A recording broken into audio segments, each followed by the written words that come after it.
Hello everyone, welcome back to tell. ఈరోజు Saturday కాబట్టి మనం తెలుగు సెంటెన్సెస్ని ఇంగ్లీష్లో ఎలా ఎక్స్ప్రెస్ చేయాలో నేర్చుకుంటూ ఉంటాం. ఈరోజు ఇక్కడ డిస్ప్లే చేస్తున్న ఈ సెంటెన్సెసే మీకు ఇంగ్లీష్లో ఎలా ఎక్స్ప్రెస్ చేయాలో నేను మీకు చెప్తాను. ప్రతి సెంటెన్సు మీరు చూసే ముందు మీరు ఓన్గా ఫామ్ చేయడానికి ట్రై చేయండి.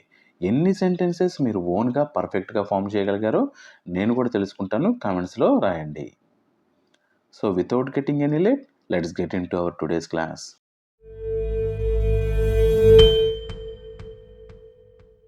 మన ఫస్ట్ సెంటెన్స్, అతను బిగ్గరగా నవ్వుతున్నాడు. సో ఒక్కసారి పాజ్ చేసి మీరు ఫామ్ చేయడానికి ట్రై చేయండి. ఇప్పుడు నేను చెప్తాను. He is laughing loudly. He is laughing loudly. చూద్దాం, వర్డ్ బై వర్డ్ చూద్దాం. హీ అంటే అతను, బిగ్గరగా లౌడ్లీ నవ్వుతున్నాడు, ఈజ్ లాఫింగ్. సో కాబట్టి హీ ఈజ్ లాఫింగ్ లౌడ్లీ. ఈ సెంటెన్స్ ఎలా ఉంది? మనకి ప్రెజెంట్ కంటిన్యూస్ టెన్స్లో ఉంది. కాబట్టి ప్రెజెంట్ కంటిన్యూస్ టెన్స్కి ఫార్మేషన్ ఏంటి? మనకి formula subject, action plus web. అది కూడా విత్ ఇంగ్ ఫామ్తో ఉన్న వెబ్. నెక్స్ట్ సెంటెన్స్, మొక్కలు లేకపోతే మనం తినడానికి ఏమీ ఉండదు. ఒక్కసారి పాజ్ చేసి మీరు ఫామ్ చేయడానికి ట్రై చేయండి. ఇప్పుడు నేను చెప్తాను. Without plants we will have nothing to eat. ఇది దీని translation. Without plants we will have nothing to eat. ఇప్పుడు వర్డ్ బై వర్డ్ చూద్దాం. మొక్కలు, ప్లాంట్స్, లేకపోతే వితౌట్ మనం, వి తినడానికి, టు ఈట్ ఏమి, ఎనీథింగ్ ఉండదు, విల్ నాట్ ఎగ్జిస్ట్.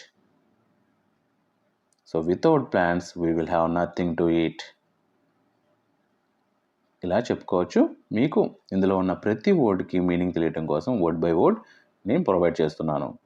ఈ టైప్ ఆఫ్ ఎక్స్ప్లెనేషన్ ఎలా ఉందో ఒక్కసారి నాకు మీ ఒపీనియన్ కన్వే చేయండి through the comments. Next sentence, ఎవరు ఎప్పుడు ఎలా మారతారో చెప్పలేము. ఒక్కసారి పాజ్ చేసి మీరు ఫామ్ చేయడానికి ట్రై చేయండి.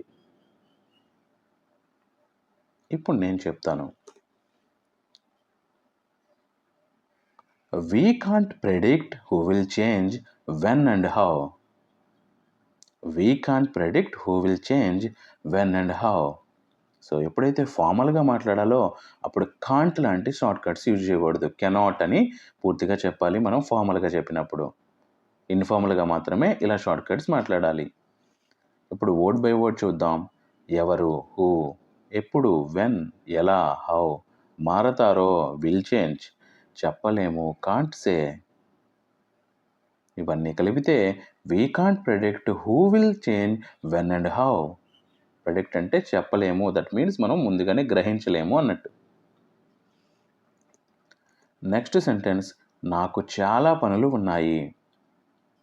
ఒక్కసారి పాజ్ చేసి మీరు ఫామ్ చేయడానికి ట్రై చేయండి. ఇప్పుడు మనం చూద్దాం. I have much work.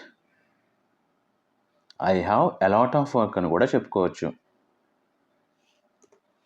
Word by word, నాకు, ఐ హ్యావ్, చాలా, ఎ లాట్ లేదా మచ్, పనులు, వర్క్ ఆర్ వర్క్స్. కానీ మనం వర్క్ కానీ వర్క్స్ అయినా కూడా వర్క్ అనే చెప్పుకుంటూ ఉంటాం. ఉన్నాయి, ఎగ్జిస్ట్ అని మనకి మీనింగ్ వస్తుంది. కానీ ఈ మొత్తం మనం కంబైన్ చేసి మీనింగ్ఫుల్గా చెప్తే ఐ హ్యావ్ మచ్ వర్క్ లేదా I have a lot of work అని చెప్పచ్చు. నెక్స్ట్ సెంటెన్స్, ఎన్నిసార్లు చూసినా మొదటిసారిలాగే అనిపిస్తుంది. ఒకసారి పాజ్ చేసి మీరు ఫామ్ చేయడానికి ట్రై చేయండి. ఇప్పుడు మనం చూద్దాం. No matter how often I watch it, it feels like the first time. No matter how often I watch it, it feels like the first time. ఇప్పుడు వర్డ్ బై వర్డ్ చూద్దాం. ఎన్ని, how many, సార్లు, times, చూసినా, even if watched, చూసినా అనే expression వస్తుంది కదా, అందుకని ఈవెన్ ఇఫ్ వాచ్డ్. మొదటి, ఫస్ట్, సారీ, టైం, లాగే, లైక్, అనిపిస్తుంది, ఫీల్స్. వీటన్నిటిని కంబైన్ చేసి మనం ఫ్రేమ్ చేస్తే no matter how often I watch it feels like that first time. Often అంటే తరచుగా, ఎంత తరచుగా చూసినా అని చెప్తున్నాం అనమాట మనం.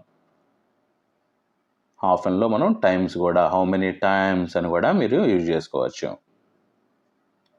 ఇవి ఈరోజు నేను మీకు సెంటెన్సెస్ ఈరోజు డిఫరెంట్గా మీకు ప్రొవైడ్ చేయడం జరిగింది. ఈ మెథడ్ ఆఫ్ ఎక్స్ప్లెనేషన్ ఎలా ఉందో ఒకసారి కామెంట్స్లో నాకు మీ ఒపీనియన్ మెన్షన్ చేయండి. I will be very happy for that.